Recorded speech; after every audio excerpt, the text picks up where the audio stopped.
Good day everyone, my name is Vincent Madres Aguirre and I will continue cooperative learning approach. So next is we have individual and group accountability. The group is accountable for achieving its goals and each member must be accountable for contributing a fair share of the work towards the group goal.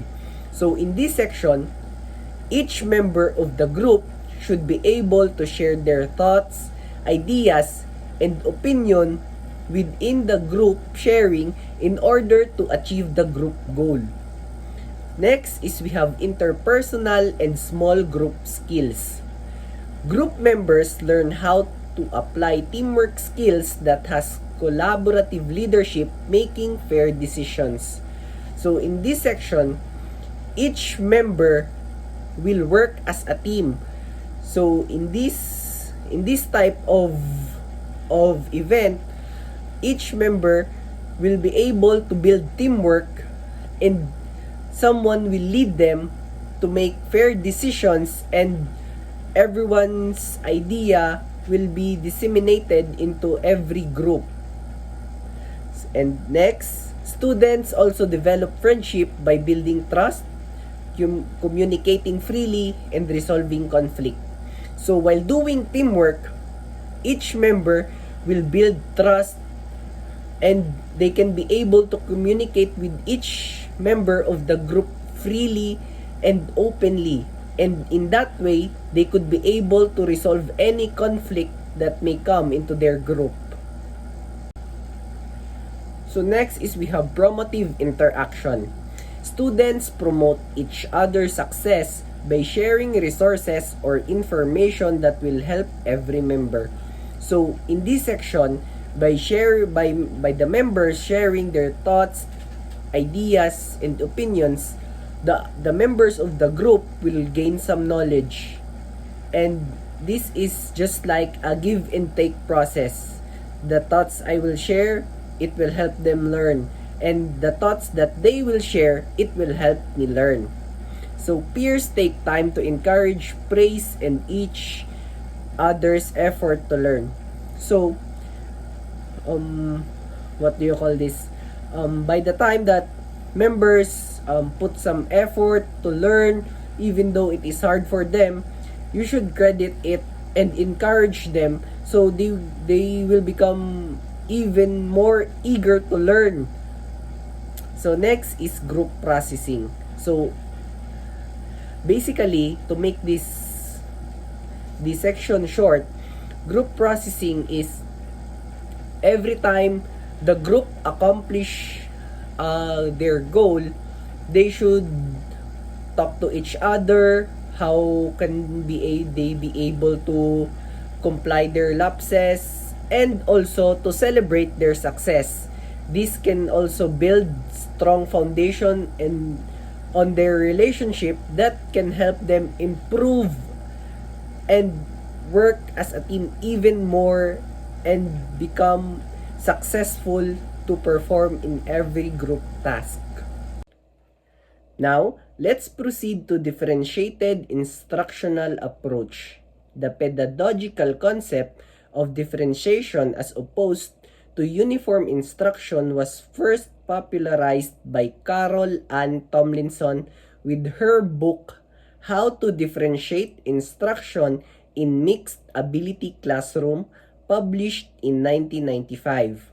In this approach, teachers usually differentiate their teaching by modifying three aspects in his/her classroom practice. First is the content, the process, and the product. So in the content, lessons that students learn. So in this section, this is where the topic and the knowledge that the teacher will disseminate into his students. Next is the process. In the process, teaching learning activities that help students to learn.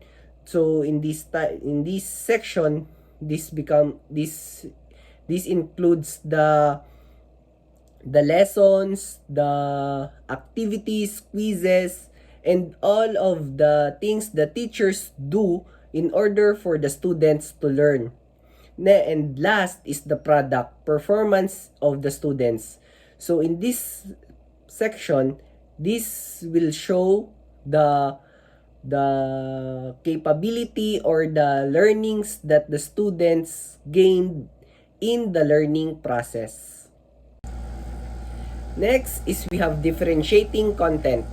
Students commit to personal success as well as the success of every member of the group. If students are having difficulties, their group mates are there to support them. So in this section, the mindset of a student must be, I should always do my best because my success will be the success of my group.